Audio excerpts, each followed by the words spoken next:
Kecelakaan tunggal yang melibatkan sebuah truk pengangkut gula terguling terjadi di jalur Pantura Kendal. Sebanyak 10 pasangan bukan suami istri yang sedang ngamar diamankan tim gabungan dari TNI, Polri, Satpol PP. Maraknya kasus penambangan liar seperti penambangan pasir di Klaten dan bendung irigasi membuat Polda Jawa Tengah akan melakukan tindak tegas. Selamat malam pemirsa, bersama saya Amanda Soraya, Anda tengah menyaksikan Jateng hari ini.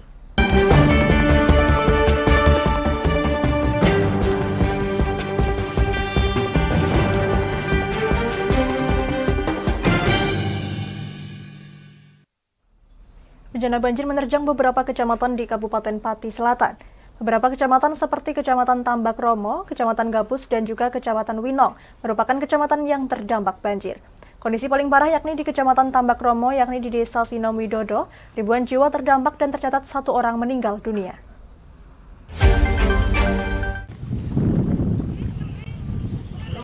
Bencana banjir menerjang beberapa kecamatan di Kabupaten Pati bagian selatan. Banjir menerjang beberapa kecamatan diantaranya Kecamatan Tambak Romo, Kecamatan Gabus, dan juga Kecamatan Winong. Wilayah paling parah terdampak banjir yakni di Kecamatan Tambak Romo, tepatnya di Desa Sinom Widodo. Sebanyak 2.528 jiwa terbagi 632 kakak terdampak banjir dan 1 orang tercatat meninggal dunia. Selain itu, 213 rumah mengalami rusak sedang, 411 rumah rusak ringan, serta 6 mobil dan 263 sepeda motor terendam banjir.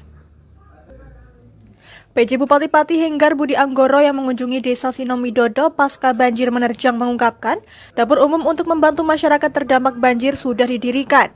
Pihaknya menjamin dapur umum tidak akan kekurangan logistik untuk menyuplai masyarakat terdampak. Dan dapur umum insya Allah tidak ada yang namanya kekurangan logistik. Kalau sampai nanti ada orang posting kekurangan logistik, suruh ketemu saya. Di mana? Insya Allah sudah saya petakan, jangan sampai ada kekurangan logistik dan insya Allah tidak akan terjadi. Nah, penanganannya sekarang ini saat ini sedang kita lakukan pendataan. Jadi coba berapa rumah yang rusak di sini, di mana Sinom Widodo. Sinom Widodo kan ada 2 RW yang terdampak. Ini sama yang 1. Untuk evakuasi ada 2, masjid sini sama masjid Sengle. Terus kemudian di Godo juga ada, itu di musola. Terus yang lagi di Gunung Pati juga ada di rumah penduduk. Sementara itu, Kepala Desa Sinom Widodo Rakimin saat ditemui awak media mengungkapkan, selain korban meninggal dunia, terdapat 4 orang warganya harus dilarikan ke rumah sakit akibat bencana banjir ini. Itu terus MD yang meninggal, korban 1 orang. Yang dirawat di rumah sakit 4 orang. Yang lainnya itu ini posisi mengungsi semua di 3 tempat, yaitu di masjid dan di rumah saudara-saudaranya. Saat ini warga yang rumahnya terdampak banjir mengungsi di posko pengungsian. Para warga mengaku membutuhkan air bersih untuk minum dan membersihkan rumah-rumah mereka karena sumur milik warga kotor terendam banjir. Dari Pati, Fajar Mukti, Lingkar TV, melaporkan.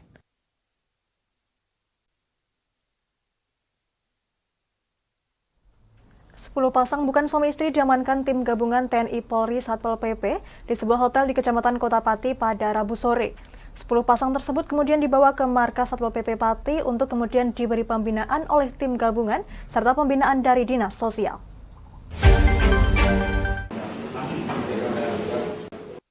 Sepuluh pasang yang bukan suami istri diamankan tim gabungan dari TNI, Polri, Satpol PP ngamar di sebuah hotel di Kecamatan Kota Pati pada Rabu sore. Ke-20 orang tersebut kemudian dibawa ke markas Satpol PP Pati. 10 pasangan yang bukan suami istri tersebut kemudian didata dan diberi pembinaan oleh tim gabungan TNI, Polri, Satpol PP Pati. Tidak hanya itu, tim gabungan juga mendatangkan Dinas Sosial Kabupaten Pati untuk memberikan pembinaan. Kasatpol PP Pati Sugiono menjelaskan bahwa hal ini merupakan kegiatan sonjo warga yang diinisiasi oleh Kapolresta Pati. Ditemukan 10 pasang. 10 pasang berarti ada 20 orang. Bukan masalah resmi. Pasangan suami istri, di mana dari 1 pasang ini dari Kudus, yang lainnya dari Pati yang menyebar, ada yang di Batang, Batuwungu, Kayen dan seterusnya maupun Pati Kota. Ini ditemukan di sana. diindikasikan karena satu kamar berkenaan suami istri. Ini kami bina di Satpol PP, ada Dinas Sosial, ada Pak Kapolsek Pati. Ini jadi alhamdulillah dukungannya. Dan ini adalah untuk mengingatkan kepada masyarakat. Sementara itu, Heni Asih, Kasilin Jamsos Dinsos P3 AKB Pati yang juga ikut membina 20 orang atau 10 pasang yang bukan suami istri tersebut mengungkapkan, ia berharap sweeping tim gabungan ini bisa digelar secara rutin. Ia menjelaskan tupoksi dari Dinsos sendiri adalah pendampingan, sementara penindakan ada di pihak aparat. Ya, harapan saya dari Dinas Sosial tetap pembinaan harus selalu secara rutin dan harus diadakan sweeping ke hotel-hotel. Rutin gitu? Iya, paling minimal tuh 1 bulan sekali untuk nanti seperti itu. Dalam sweeping tersebut tidak ditemukan pasangan di bawah umur. Namun meski begitu, pihak Satpol PP beserta tim gabungan ke depan akan menggiatkan kegiatan ini. Ia juga memberi peringatan bagi pengusaha penginapan untuk memberi aturan tegas bagi tamunya. Dari Pati, Fajar Mukti, Lingkar TV, melaporkan. Kecelakaan tunggal lalu lintas di jalur Pantura Desa Rejosari Brangsong yang dialami truk bermuatan gula mengakibatkan arus lalu lintas dari arah Semarang maupun Jakarta macet hingga puluhan kilometer. Dengan dibantu warga, tumpahan gula ditepikan agar kendaraan roda 2 bisa melintas. Kecelakaan lalu lintas dam truk bermuatan gula rafinasi dari Semarang hendak dikirim ke PG Cepiring mengalami kecelakaan di jalur Pantura, Jalan Raya Rejosari Brangsong. Tidak ada korban jiwa namun kerugian mencapai puluhan juta rupiah. Dam truk bernomor polisi B9727BYF yang dikemudikan Rozikin warga Demak membawa gula rafinasi dari Semarang hendak dikirim ke pabrik gula Cepiring dengan muatan sekitar 20 ton gula. Menurut keterangan sopir truk Rozikin, saat itu ada pengendara motor yang hendak menyeberang. Namun karena jaraknya dekat, ia kemudian banting setir ke kanan untuk menghindari korban jiwa. Namun justru truk naik ke atas median jalan dan terguling. Buang orang itu mobilnya posisi jalan, sepeda motornya nyabrang itu iya banyak kan, takutnya nggak nyanda saya rem kan, mobil saya muatan, saya buang ke kiri, habis kebuang ke kiri yang dari sini tadi yang ikut nyabrang itu ikut masuk ke lajur kiri. Mobil saya posisi di tengah. Kalau saya terus, sepeda motor jadi korban. Itu sudah banyak korban. Saya balik ke kanan. Habis itu udah saya lepas kendali, setir saya kan udah kena itu trotoar. Mau saya balik ke kiri lagi nggak sampai, udah kebalik. Kasat Lantas Polres Kendal AKP Rizky Widyo Pratomo mengatakan, kejadian ini bermula sopir menghindari penyeberang namun tidak mampu mengendalikan setir hingga menabrak tiang lampu dan naik di median jalan hingga truk terguling. Sementara evakuasi truk membutuhkan waktu cukup lama, sehingga arus dari arah Jakarta maupun Semarang mengalami kemacetan, namun untuk kendaraan roda 2 bisa melalui jalan alternatif. Muatan juga kita upayakan agar kerugian seminimal mungkin. Ya, jadi sementara ini kita upayakan untuk memperkecil kerugian sehingga nanti arus tetap kita lancarkan. Sementara untuk arus yang dari arah Semarang, pulangnya dari arah Jakarta sudah kita buka. Terkait ketersendatan tadi dan upayanya nantinya gimana? Baik, tadi untuk beberapa, memang untuk kendaraan kecil kita masukkan ke jalur Ngampel. Ya, nanti keluarnya juga mengarah ke Kaliwungu. Namun ini memang kita prioritaskan dulu untuk jalur utama. Tadi kita melakukan kontraflow, ya. Tapi ini baru saja kita tutup total karena proses evakuasi. Karena kalau tidak ditutup akan membahayakan kendaraan yang melintas. Sekira 3 jam setelah kejadian, bangkai truk bisa ditarik dan ditekan agar arus lalu lintas bisa normal sekaligus muatan gula langsung diangkut agar lalu lintas kembali normal. Dari Kendal, Muhammad Arya, Lingkar TV, melaporkan.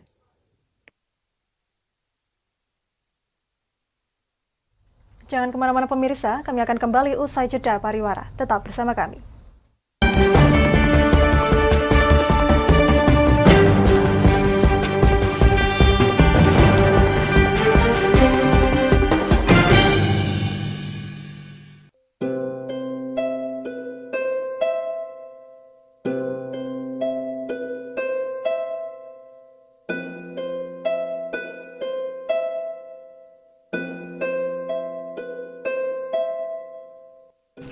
Wah iki yo siaran TV wah apik temenan.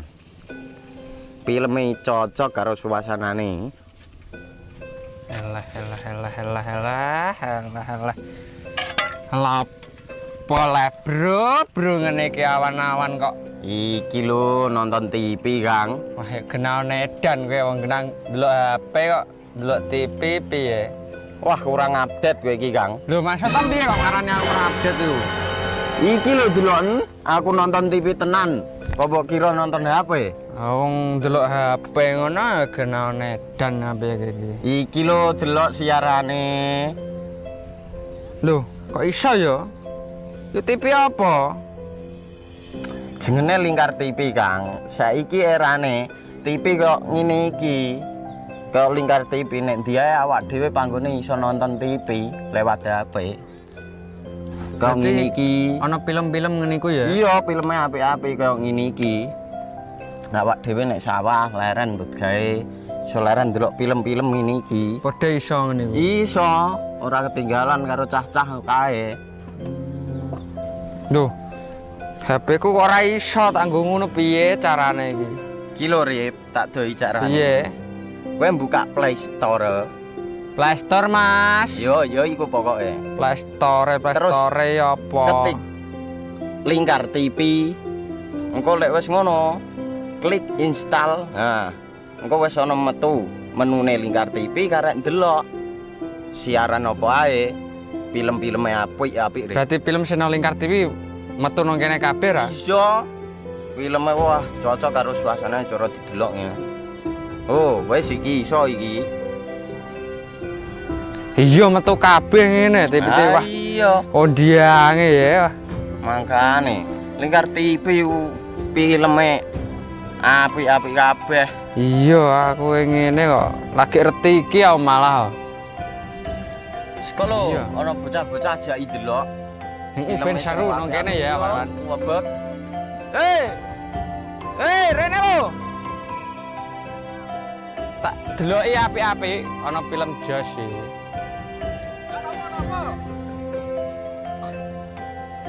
Rene go Rene. Oh iki lho tak deloki film nang Lingkar TV. Solutif dan terpercaya.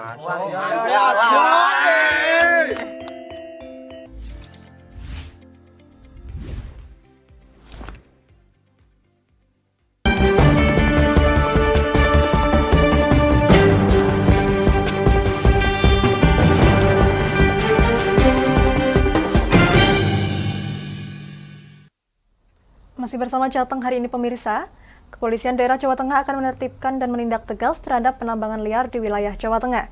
Selain merusak lingkungan, aktivitas penambangan liar dapat merugikan masyarakat.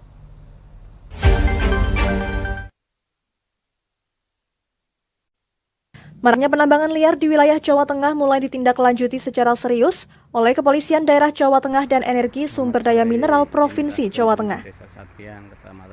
Untuk mencegah maraknya penambangan liar, Polda Jawa Tengah bersama dengan ISDM Provinsi membentuk Satgas Pusar Bumi yang dapat diakses oleh masyarakat. Nantinya jika ada temuan penambangan liar, masyarakat dapat mengakses dan melaporkan. Wakapolda Jawa Tengah mengaku Polda Jawa Tengah sudah menyatakan sikap akan memberantas penambangan tanah maupun material lainnya yang tidak memiliki izin. Polda Jawa Tengah dengan tegas akan menindak semua pelanggaran pada semua unsur yang tidak memiliki izin penambangan. Kami dari Polda Jawa Tengah, ya kan, dari awal kami sudah menegaskan, kami sudah menyatakan sikap bahwa silakan bagi masyarakat yang ingin memiliki sebuah usaha, ya kan, khususnya dalam hal penambangan, lengkapi dulu perizinannya, ya kan. Tolong ikuti aturannya, ya kan. Jangan paksa kami untuk melakukan tindakan tegas. Kami ini hanya sekedar melaksanakan perintah undang-undang. Kalau memang aturannya, lokasinya memang ada. Tapi yang bisa menentukan juga lokasi tersebut boleh atau tidak untuk dilakukan kegiatan penambangan itu bukan polisi. Itu adalah dari Dinas ESDM, kan gitu ya. Ketika dari Dinas ESDM tidak pernah menerbitkan perizinannya, maka juga jangan pernah sekali-kali untuk melakukan kegiatan-kegiatan itu. nekat, ya pasti mau tidak mau, suka ataupun tidak, Polri pasti akan melakukan tindakan. Sementara itu, Kepala Dinas ESDM Provinsi Jawa Tengah mengaku hingga saat ini ada 900 pengusaha yang mengantongi izin penambangan. Namun hanya 300 pengusaha yang memiliki izin operasi untuk penambangan. Yang baik, maka insya Allah sebenarnya harusnya tidak ada. Ada izin dan yang sudah ada izin untuk penambangan. Ya, jumlah total izin yang sedang dipegang para pengusaha sekarang mendekati angka 900 lebih ya, 920 sekian izin. Tetapi yang betul-betul berstatus operasional ada 360-an. Ada yang SIPB, itu yang paling singkat karena mereka nambang dalam proyek tertentu dan untuk kepentingan yang tidak panjang, maksimal 3 tahun. Tapi ada yang memang long term mining, itu pakai UPOP, itu jumlahnya lebih dari 200. Karena yang SIPB jumlahnya 60 sekian. Nah, kemudian ada yang memang memegang masih tahap eksplorasi. Nah, dan juga masih tahapan itu karena mereka sedang memasuki dari yang liar mulai tertib. Jadi sekali lagi yang masih peti-peti itu terkutulah dia. Ya. Dan kalau toh dia bertobat, maka yang memasuki sekarang tahap eksplorasi ini sudah lumayan. Jumlahnya di atas 500. Dan mereka siap-siap untuk menuju ke operasi produksi. Dan potensi marketnya masih gede loh. Ya, kebutuhan PSN saja secara total berbagai bahan galian itu 110 juta ton. Sementara kapasitas produksi yang berizin itu masih pada angka separuhnya lebih. Nah, artinya apa? Peluangnya masih cukup banyak. Seperti diketahui, maraknya penambangan pasir yang ada di Klaten, Jawa Tengah menjadi permasalahan serius setelah Wali Kota Solo melontarkan adanya backing yang melindungi penambangan liar. Di Kabupaten Batang, Jawa Tengah viral setelah masyarakat melihat kondisi bendung irigasi yang dibangun dengan dana desa rusak akibat penambangan liar. Dari Semarang, Henufan, Lingkar TV, melaporkan. KPU Kota Salatiga melakukan sosialisasi tahapan pemilu, rancangan penataan daerah pemilihan atau DAPIL, dan rancangan kursi DPRD Kota Salatiga pada Pileg 2024. Penentuan DAPIL dan kursi ditentukan oleh jumlah penduduk. Pemilu di tahun 2022 ini itu sosialisasi tahapan pemilu, rancangan penataan daerah pemilihan atau DAPIL, dan rancangan kursi DPRD Kota Salatiga pada Pileg 2024 digelar KPU Kota Salatiga. Saat ini penduduk Kota Salatiga sebanyak 186.827 jiwa. Sesuai dengan aturan perundang-undangan daerah dengan jumlah penduduk kurang dari 200.000 orang, maka jumlah kursi di DPRD sebanyak 25 legislatif. Namun kepastian jumlah dapil dan jumlah kursi DPRD di Kota Salatiga merupakan keputusan KPU Pusat. Berdasarkan masukan dan aturan perundang-undangan yang ada, KPU RI akan menetapkan jumlah kursi berpatokan pada jumlah penduduk pada tanggal 9 hingga 13 Februari 2023. Penentuan jumlah penduduk dilakukan KPU RI berdasarkan data yang disampaikan Kementerian Dalam Negeri RI untuk Kota Salatiga pada semester 1 tahun 2022, yakni sebanyak 186.827 penduduk. KPU nomor 457 yang menyatakan tentang jumlah penduduk, karena kursi itu ditentukan oleh jumlah penduduk. Dalam batasan 100 sampai 200 ribu jumlah penduduk, maka sesuai ketentuan Undang-Undang nomor 7 itu alokasi porsinya adalah 25. Jadi ini kita sampaikan kepada masyarakat. Artinya untuk kursi sudah tidak bisa lagi ya Pak saya. Kalau konteks jumlah kursi berdasarkan jumlah penduduk tentu sesuai dengan keputusan KPU nomor 457. Artinya Salatiga tetap untuk 2024 25 kursi. Rancangan, sekali lagi yang kami sampaikan rancangan. Pak ya? Belum final. Dalam hal nanti ada perubahan jumlah penduduk, monggo nanti kami akan mengikuti. Tapi itu domain antara KPU RI dan Kementerian Dalam Negeri yang mengurusi jumlah kependudukan. Ya, artinya belum final ya Pak ya? Ya belum final, masih rancangan. Iya. Pada pemilu sebelumnya di Kota Salatiga ada 4 daerah pemilihan dengan 25 legislatif, yakni Dapil 1 Kecamatan Sidomukti 6 kursi DPRD, Dapil 2 Kecamatan Sidorejo 7 kursi DPRD, Dapil 3 Kecamatan Tingkir 6 kursi DPRD, dan Dapil 4 Kecamatan Argomulyo 6 kursi DPRD. Dari Salatiga, Agung Nugroho, Lingkar TV, melaporkan. Berita tadi sekaligus mengakhiri kebersamaan kita kali ini. Terus saksikan Jalteng hari ini setiap pukul 21 waktu Indonesia Barat hanya di Lingkar TV. Akhirnya saya Amanda Soraya, mewakili seluruh kerabat kerja yang bertugas pamit dari hadapan Anda. Terima kasih dan sampai jumpa.